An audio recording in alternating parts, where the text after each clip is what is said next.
Co-parenting with a narcissist is an impossible task. You don't actually co-parent, you counter-parent. And so I've had a lot of people asking me what they can do to help their children cope, to help their children manage a relationship when one of the parent is a pathological narcissist. And there's no real easy answer. I mean, this is an incredibly unfair situation. It's a situation that the children will be dealing with for most of their lives.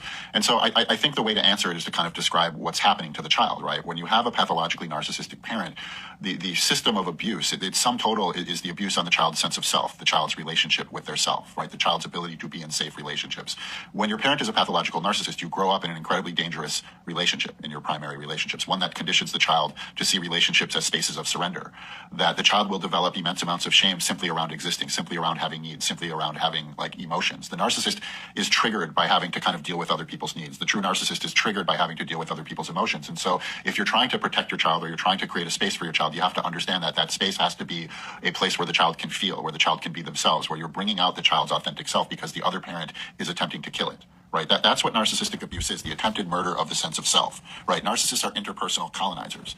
And so when the narcissist is your parent, it actually interrupts and distorts the formation of self. It creates something like body dysmorphia, but for the entirety of the child's existence. It's like life dysmorphia, self-dysmorphia, where growing up, with a narcissistic parent is growing up in an ever-shifting hall of mirrors where the parent is reflecting back a distorted version of the child at all times. I mean, to me, that's the crux of it, is that, we develop our sense of self as human beings through healthy mirroring. When our parents mirror back our emotional state. When we're sad, we're allowed to be sad. They recognize our sadness. When we're angry, we're allowed to be angry. They recognize our anger, that our feelings matter. The feelings never matter to the narcissistic parent. In fact, the feelings and the authentic self is always reframed, right? Narcissistic abuse of children is chronic invalidation of their reality. It's true for adults too, but because of the nature of the adult-child relationship, it's conditioning this child to hide their sense of self, right?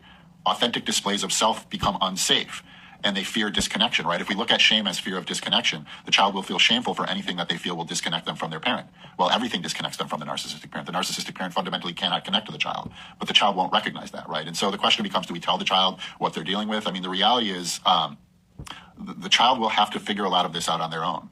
Right, that you can't actually kind of place yourself in between the relationship with the other parent, because that's just as likely to kind of turn them off of you, right? The child's ability to see all of this clearly, sometimes they do, sometimes they don't. But at what age do we start telling them? And so, to me, it's about understanding we have to protect the children, right? We have to kind of create spaces for them to feel, for them to be themselves. We have to understand the child is the primary victim of the narcissist.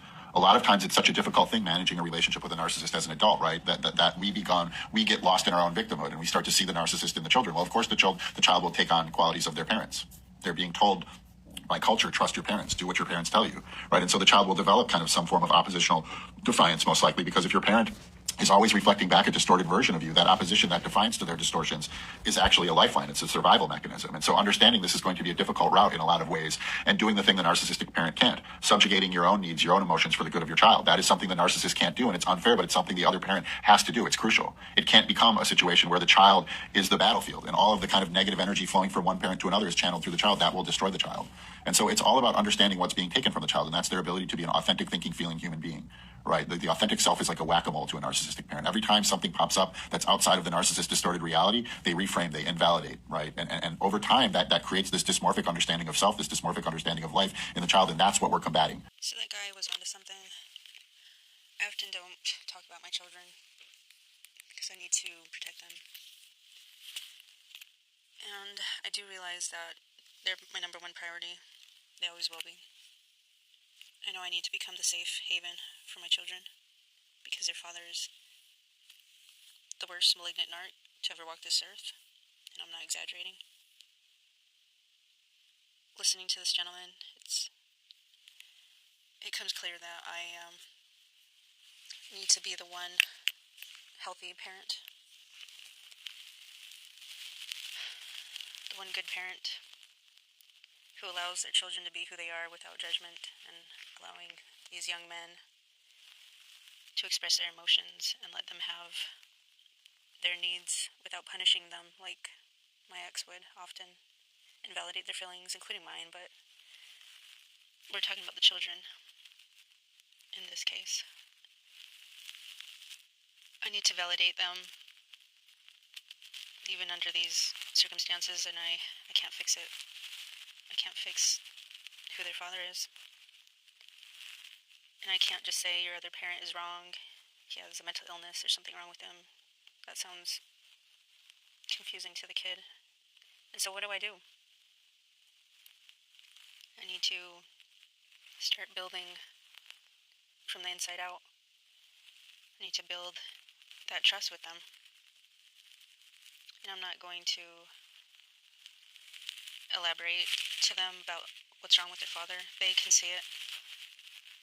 Anybody can see it if you're living with them. And I have made the remark that their dad is a narcissist, and I know it could backfire on me. And I regret that. These boys are getting older, and they're going to have to make a choice.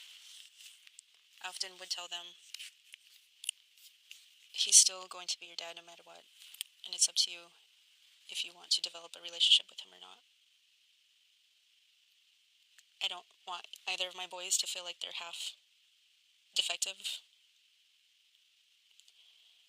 Understanding psychology, you identify with both parents and you emulate what is taught to you in the household. And so I really do need to refrain from attacking my ex in front of my children. When I say attacking, I'm talking about talking down on him. And I need to stop labeling him as emotional, unintelligent. You know, I can't fix him, and I don't want to go backwards. I need to teach my sons emotional literacy. I need to teach them boundaries. I need to teach them critical thinking. And it's my job to give them those tools.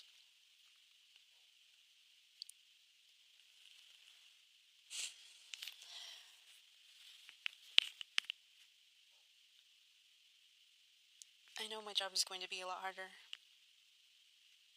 the older that they get, and my youngest, he's changing rapidly. He's developing rapidly. And he's so sweet. He's just so innocent and so sweet.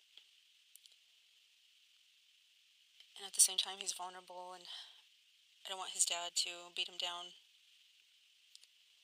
Because the way he talks to the children, it's always been very critical and shameful.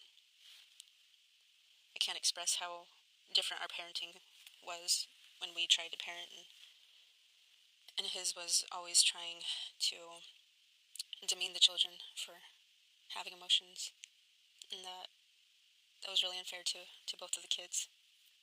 I understand that my ex cannot regulate himself, and he can't understand it's for the child's well-being to self-regulate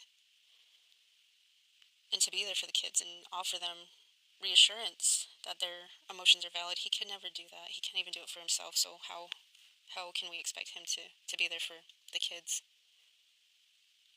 I know I need to seek out a therapy or a therapist.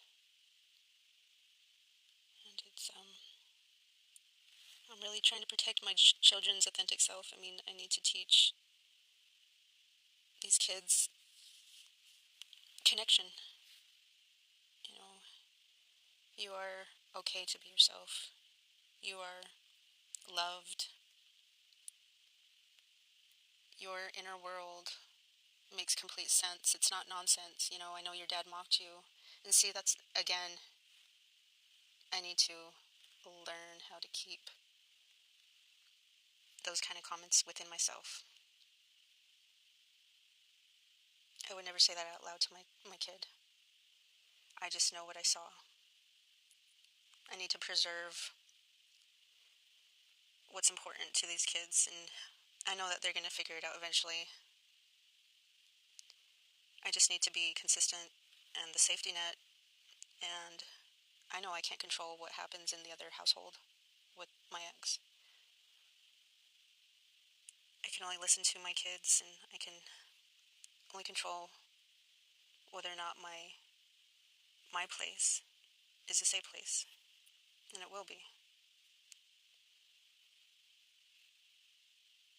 And I think listening to this gentleman talk about exactly what I felt and I couldn't have put into better words. It's all about protecting my children's authentic self. And what scares me most right now is how vulnerable I think that they are. And my worst fear is the narcissist, their dad, shaming them and bringing them down, just like he was shamed and brought down as a child.